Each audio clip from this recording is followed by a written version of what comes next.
Hello guys! Welcome back to my channel. For today's video, ituturo ko sa inyo kung paano nga ba padamihin ang inyong video views sa YouTube kahit 0 subscriber pa lang kayo.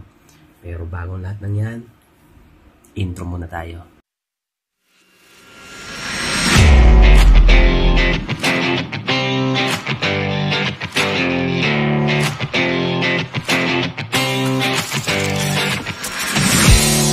Pinakaunang tip, keywords. Alam nyo ba ang keywords? Sobrang importante niyan.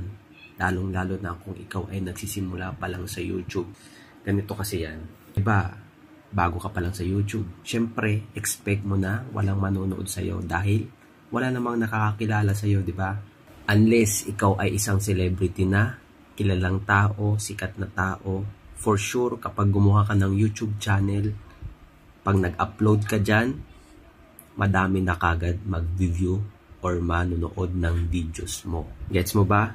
Ganito kasi yan. Halimbawa, nag-upload ka ng travel nyo ng magkakaibigan sa Tagaytay. Tapos, ang nilagay mong title dun sa video na in-upload mo ay Travel Vlog Number 1. Sa tingin nyo ba may manonood dun? Of course, wala. Kasi bago ka pa lang sa YouTube, wala ka pang subscriber. Ang gamit ng keyword, kapag nilagay mo yung Tagaytay, lagay mo, halimbawa, Tagaytay Vlog Number 1 or Travel Vlog Number 1, Tagaytay Tour. Ang keyword mo doon, tandaan mo, Tagaytay. Kapag sinabing Tagaytay or kapag nilagay mo sa video mo yung Tagaytay na word, for sure may mag-search niyan sa YouTube. Diba? Nagigets mo yung pinopoint ko? Siyempre, yung Tagaytay na ginamit mong keyword ay alam ng lahat ng target viewers mo. Siyempre, Pinoy ka. Ang target viewers mo, siyempre, di ba, Pinoy din? Kaya, kapag may isang tao dyan na nag-search ng Tagaytay na word sa YouTube, for sure, baka isa na yung video mo sa makikita nila or mapapanood nila. Lalong-lalo na ngayon, may bagong update si YouTube na kahit small YouTuber ka pa lang or kahit yung mga small YouTube channel, nire-recommend niya sa homepage mo. Kaya syempre, may chance na may manood dyan. Tip number 2. Na-discuss ko na rin to sa mga nakarang videos ko na kailangan meron ka nito kapag nag-upload ka ng iyong video sa YouTube. Una, syempre, dapat may description yung video mo.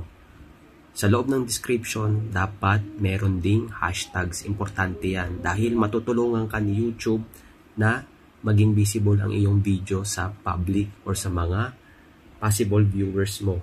Lalo na kapag naglagay ka dyan ng word or hashtag word na searchable sa mga nanonood.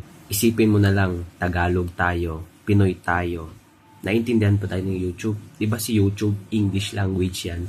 Meaning, yung mga YouTube videos na English ang main language, automatically madedetect yan sa program ni YouTube. Tayo, Tagalog, Pilipino, hindi niya naiintindihan, kaya ang importante talaga malagyan natin ng description ang ating mga videos para matulungan din tayo ni YouTube or may recommend din ni YouTube ang ating videos sa mga possible viewers or target viewers natin.